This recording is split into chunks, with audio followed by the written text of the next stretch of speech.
The Bermuda Triangle, also dramatically referred to as the Devil's Triangle, is a roughly 500,000 square kilometer triangular area identified between Miami and Florida, Puerto Rico and Bermuda. Since 1918, unusual numbers of ships and aircraft have sunk, crashed or mysteriously disappeared in this region. So, what exactly is going on? Well, I'm Rebecca Felgate. Join me as I dedicate this episode of Life's Biggest Questions to pondering what exactly is behind the mystery of the Bermuda Triangle. One of the most notable victims of the so-called Bermuda Triangle was the USS Cyclops, an incident which saw the single most loss of life in a non-combat environment for the US Navy. The ship had a crew of 309 people and was carrying a load of manganese ore when it departed from Barbados. The ship never made it back to Baltimore, where it was due on the 4th of March 1918. No wreckage has ever been found. In a similarly weird scenario in 1921, a 5-masted schooner was found abandoned in North Carolina, thought to have drifted in from the Bermuda side of the North Atlantic Ocean. In terms of aviation disasters, in 1945, Flight 19, which was 5 torpedo bombers on a training flight, disappeared in the area with 14 airmen lost. Then, the rescue operation containing 13 airmen was lost too. There have been 12 notable aircraft incidents and 10 notable sea incidents here, some as recently as 2015,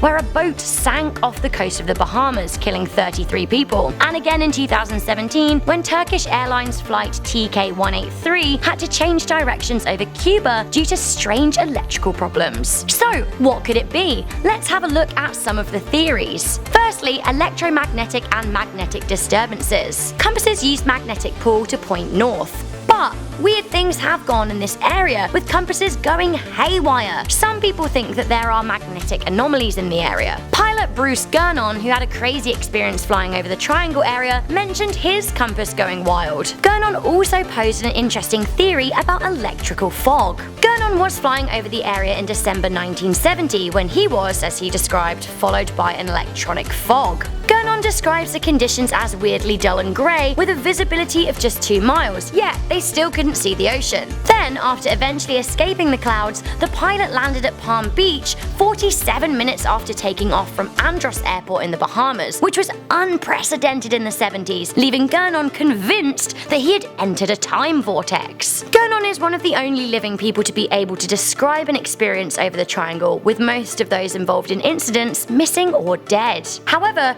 radio control recordings from the perilous Flight 19 demonstrate the flight leader saying, I quote, "We are entering white water. Nothing seems right. We don't know where we are. The water is green. No, white." This led to a lot of people exploring the concept of a vortex further, with some even calling supernatural and even paranormal elements at play. But do these speculations have any grounding? With so many vessels, aircraft, and people missing without trace, surely there has to be something strange afoot. Don't call me Shirley. Well, perhaps the mystery can be solved by something as simple as weather. Hexagonal cloud formations have been spotted over the Bermuda Triangle area, similar to some noted off the North Sea off the coast of the UK, only much bigger. Those studied off the coast of Britain had the ability to generate waves of over 45 feet and winds of 170 miles per hour. Dubbed air bombs, these definitely could be powerful enough to sink vessels, although whether they would be enough to down a plane is somewhat questionable. Another theory is gas explosions on the ocean floor. Large craters were discovered in Siberia, with scientists studying the sinkholes suggesting that they came from decomposing methane hydrates under the ground. Some have said this could also be happening in the Bermuda Triangle, although there is little evidence to support this. Another, perhaps more plausible theory is simply bad luck.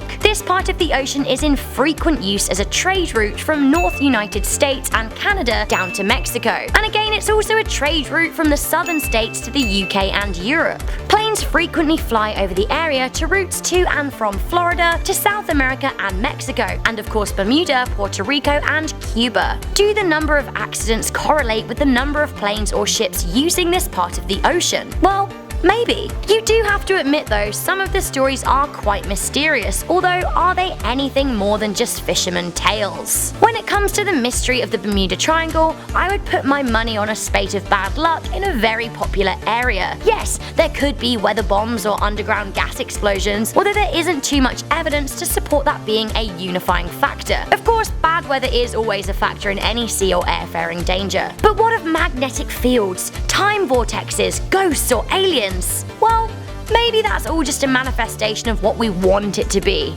After all, don't we all love a good story? When it comes to the Bermuda Triangle, perhaps time will tell, but I wouldn't avoid it just yet. So thanks for watching Life's Biggest Questions. Do let me know your thoughts on this topic in the comments section down below. Do you think something strange is afoot in the Bermuda Triangle? I'm Rebecca Felgate. For now, stay curious, stay alert, and never ever ever stop questioning.